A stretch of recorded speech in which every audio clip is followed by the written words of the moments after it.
And in our top story this hour, hundreds of protesters have joined the Cosatu nationwide strike in the Johannesburg CBD. The crowd moved to Braamfontein. This is part of a nationwide Cosatu march against corruption and unemployment.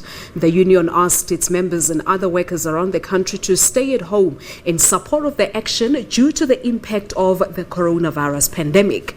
Despite the Labour Federation's threats to shut down some government services and certain business activities, it's generally business as usual around Johannesburg. All right, so for an update on this, let us now cross live to SABC News reporter Mbongeni Moto. Mbongeni, good afternoon to you. So take us back to the early hours of the morning when the protest happened, and tell us where you are now and how are things looking.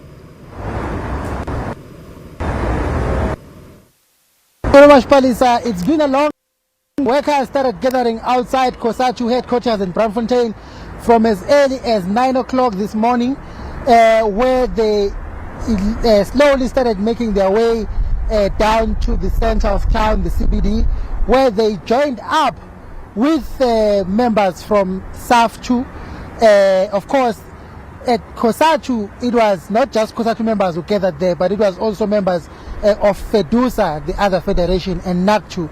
And from there, they moved together to the Chamber of Mines, where a Cosatu FEDUSA memorandum over, of course, raising issues of retrenchments that have happened in the industrial sector and other private sector related grievances that they raised.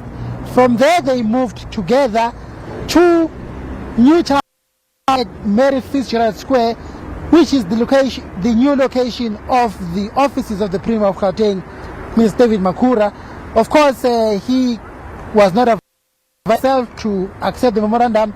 In his stead, we saw the MEC of Transport in Gauteng, Mr. Richard, also the acting MEC for Health.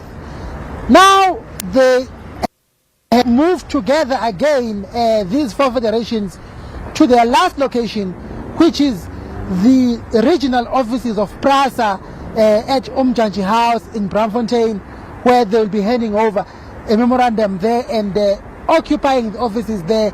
As you may be aware, train services here in Gauteng to a complete stop because there's been a massive vandalism that has happened on the train tracks and so on and so on. But I'm not alone here. I'm joined by my colleague Mbali Mtetwa. Following the protest today here in Gauteng, with me since this morning, but briefly, long day, big turnout than expected, change of plans from not holding marches to marching. There was chalk off and motorcade earlier on. There was no motorcade. It was actually people who turned up in their large numbers. So briefly, how would you summarize things so far? You know, today, well, I think on the SAF2 side, we saw there was a bit of confusion. You know, it seemed as though they weren't going to see the big turnout that they eventually saw.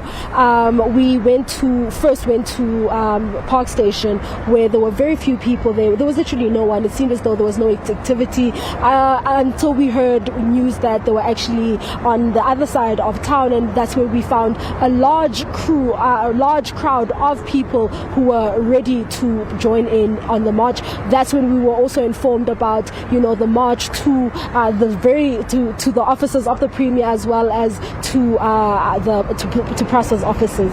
Now, it can be said that this was a day of many firsts. First of all, it was the first mass action that we have seen since the outbreak of the pandemic.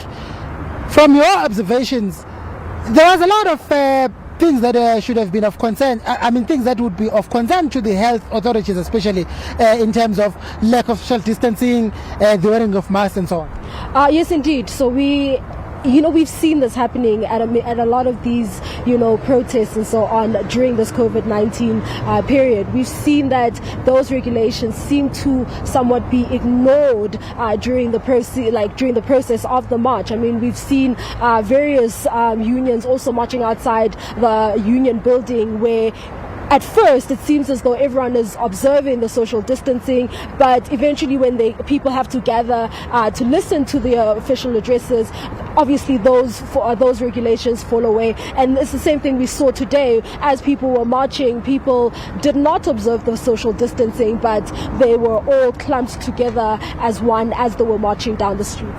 Another first time that the main federations of the country, the labor federations, Cosatu, SAFTU, FEDUSA, NACTU, actually marching or embarking on mass action together to raise common grievances.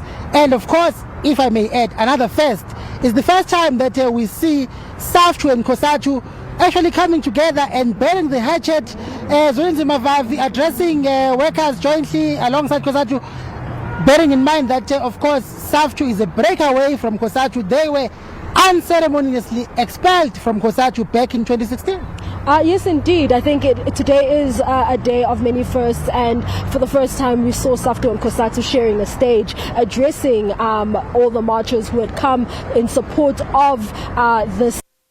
So this day of action that we saw from both sides. And we also heard SAFTU Secretary General Zolinzi Mavavi, who was the actual person who was expelled from Cosatu, saying that he has no issues with Cosatu affiliates and Cosatu members, because they were not involved in his axing and they were not involved in the proceedings and the events that led to his from the Labour Federation. So he's also one of those people who has workers to all unite, behind, all these objectives and all these demands that they have, and to fight corruption and also to fight for rights and of South Africa have to stand together and unite this very fight. Thank you very much for joining me. Palisa, before we go, just another important observation. The fact that Cosatu, SAFTU, FEDUSA and NACTU jointly could not bring the country and the economy to a complete halt, still been threatened. It's a very important sign of how much times have changed. Maybe it talks to the power, the labor movement, that maybe it's no longer as it used to be in the decades gone by. Also, that the conditions at the moment around the economy are such that it's for workers to heed a stay away call, even if it's for one day, for those people who still have jobs, who want to hold on to their jobs. Maybe it's a call too far. As we have seen here in Joburg, there is no sign of a complete impact on the economy. Instead of a standstill, the hustle and bustle of Johannesburg is there. Taxis are running and they are full of people. Buses are running, and the many offices that we passed during the march, we saw that there were people who had turned up for work. It's back to you now. So it could also be the fact that many people have suffered from the effects of COVID-19. Our reporters there, Mbongeni Mutwa, joined by Mbali Mteto, of course, giving us an update on this particular strike. All right, so let's stay with the strike. Businesses in and around Pretoria are operating without any disruptions as Cosatu and SAFTU embarked on a nationwide strike.